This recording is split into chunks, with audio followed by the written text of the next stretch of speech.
Kentucky, Indiana. That's right. Indiana law enforcement warns of possible charges if marijuana is brought in from Ohio, you guys. As of Tuesday, that's right, adult use marijuana can be sold in Ohio, and dozens of dispensaries across the Buckeye State made their first non-medical sales as early as 7 a.m.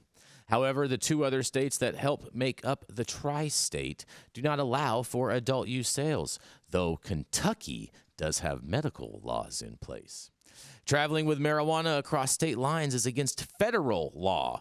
We've said many times here on High at 9 News, according to the Ohio Department of Commerce.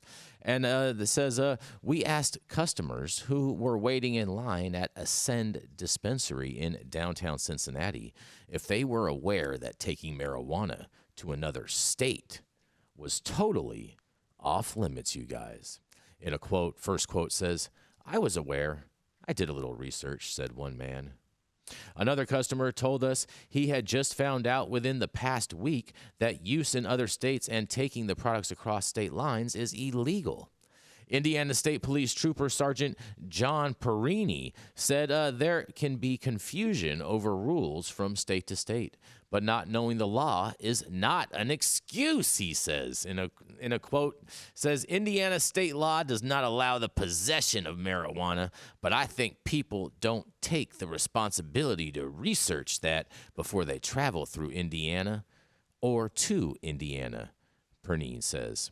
Similar restrictions are in place in Kentucky. However, and in a quote, they say there is no legal possession of adult use marijuana in Kentucky. It's still a Class B misdemeanor, according to Campbell County Attorney Steve Franzen. And another issue concerning law enforcement there in Kentucky is those who may take the decision to drive after using cannabis products, whether in Ohio or elsewhere, they say.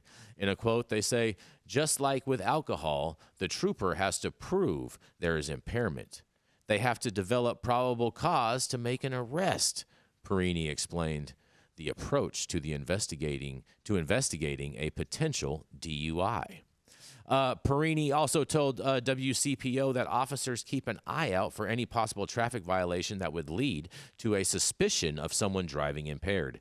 It can include speeding, swerving between lanes, or not using their lights or turn signals, you guys. Well, I can't wait to hear what you guys have to say about this. And just to think, the governor just a few months ago was telling medical patients that they can go out of state to purchase cannabis and bring it back and cross the state line, and yet he's saying the same thing, but just totally backwards. I can't wait to hear what you guys have to say about this. Man, can't nobody afford no $250 zips. What the fuck are you talking about? Mike Pence, man, Kevin Sabet behind this shit. This fear campaign. Just saying. Man. I'm just saying. How are they going to stop these people? I mean, we can't stop every vehicle because it's not feasible. It's not logical. They don't have the manpower. And there's major freeways. And unless somebody's doing these things that they're claiming they're looking for, they don't even have a reasonable suspicion to stop them. Mm-hmm. And this is gaslighting at its greatest. Well, I mean, they can use something as simple as out-of-state plates for probable cause.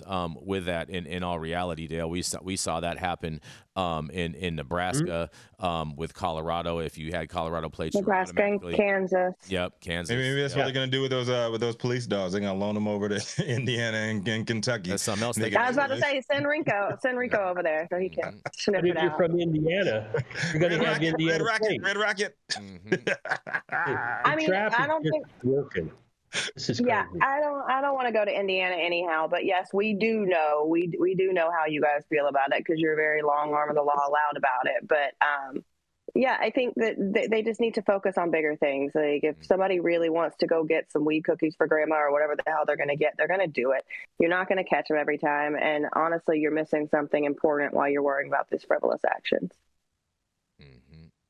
Yarrow, you're on mute. You're on mute. Oh, that's beautiful. So you can get weed cookies on the unregulated market. You go to the regulated market and you're getting some strawberry mint gelays. Okay, you get some great edibles once you start getting a commercial kitchen involved. The thing that is such the obvious solution here is stand up your own program, have your own set of state regs.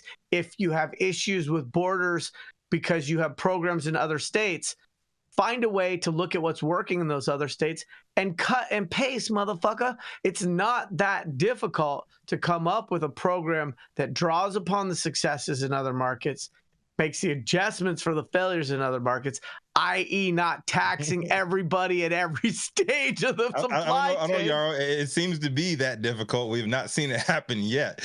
Every time the state is losing, and they seem not to be able to comprehend how to do this thing the right way. They take the worst of other states and they just implement it in their systems. Well, okay, fair. And look at Ohio, even with their 10th.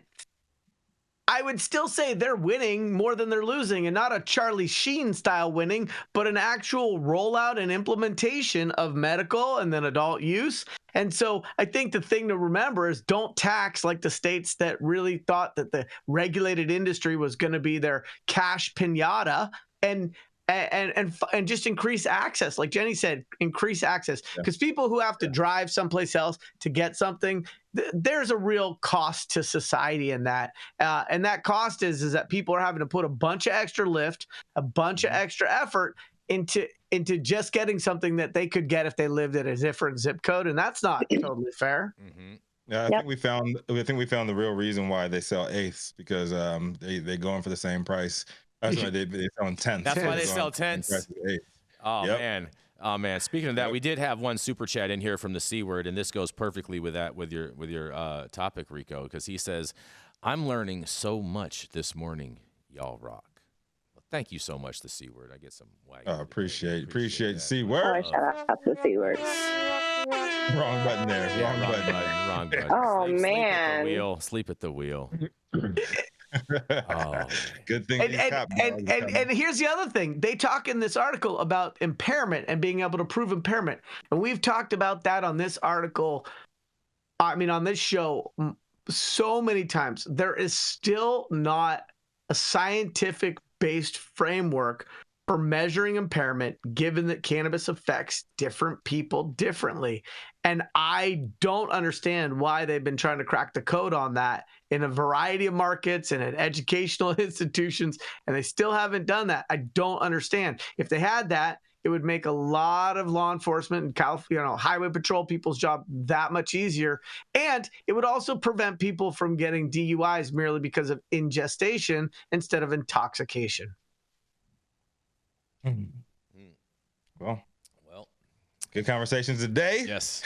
You ready, Rico? We did it on time. We did it, man. Yes. We did it. Not really. We did it, Joe. Thank you all for joining us for yet another episode of High at 9 News. You can catch us live weekdays, 9 a.m. Pacific, high noon on the East Coast. Big shout out to our super fans showing love.